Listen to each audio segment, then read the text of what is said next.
حکیم اجمل خاں 11 فروری 1868 کو دلی میں پیدا ہوئے۔ ان کے والد حکیم غلام محمود خاں اور ان کے دادا بھی مشہور طبیب تھے۔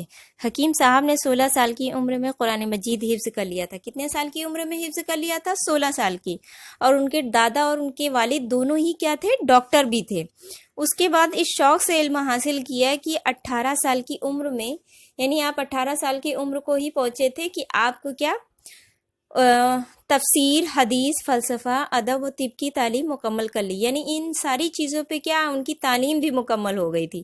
ان کی ذات دلی کی تہذیب کا نمونہ تھی۔ وہ نہایت خوش مزاج، یعنی بہت اچھے دل کے مالک تھے۔ بات کرتے تو منہ سے پھول جھڑتے، سب سے خندہ پیشانی سے ملتے، یعنی اس طرح ملتے تھے کہ جس سے بھی ملتے وہ انسان ان سے کیا ہوتا، مل کر بہت خوش ہو جاتا۔ حکیم اجمل خاں کو ملکی و قومی سیاست سے شروع سے ہی دلچسپی تھی۔ وہ ہندوستان کی تحریک آزادی کے ایک سرگرم کارکن تھے۔ حکیم صاحب کانگریس اور مسلم لیگ دونوں پلیٹ فارم پر موجود رہتے۔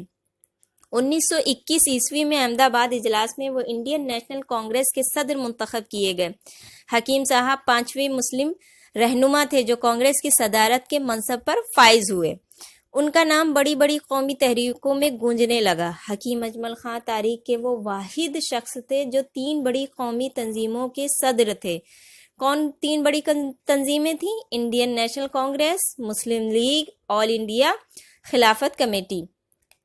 قومی سیاست میں وہ سب سے مؤثر کردار رکھتے تھے۔ برطانوی حکومت نے ہندوستان میں دیسی طب پر غیر سائنٹیفک ہونے کا الزام لگایا اور اس پر پابندی لگانے کے بارے میں سوچا۔ کیا کہا کہ وہ غیر سائنٹیفک ہے۔ طب یونانی کے بارے میں کیا کہا کہ وہ غیر سائنٹیفک ہے اور اس پر پابندی لگانے کے بارے میں سوچا۔ اس وقت طب یونانی کی بقا اور اس کا پورا خطرہ وجود میں پڑ گیا تھا۔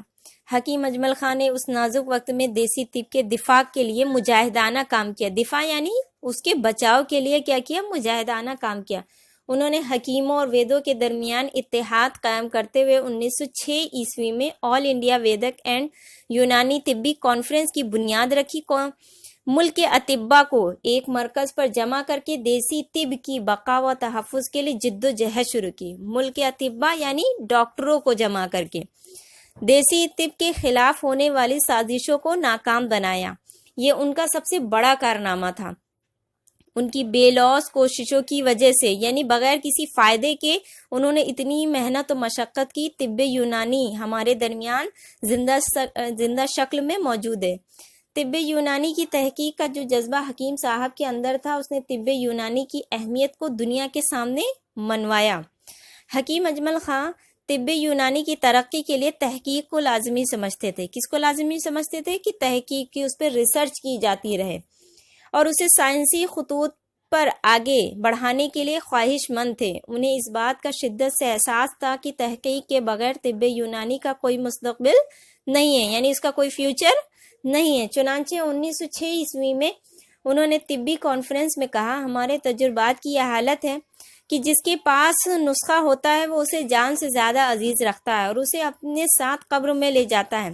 اس طرح ہمارے طب کا بہت سا حصہ ضائع ہو چکا ہے۔ اگر ہم اسی روش پر چلتے رہے تو سمجھ لیجئے کہ بقیہ حصہ بھی ہمارے ہاتھوں سے نکل جائے گا۔ حکیم صاحب اردو اور فارسی کے بڑے شاعر ہیں۔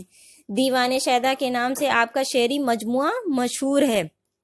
سیاسی، سماجی اور اصلاحی خدمات کے علاوہ آپ کے تعلیمی خدمات بھی بہت زیادہ ہیں۔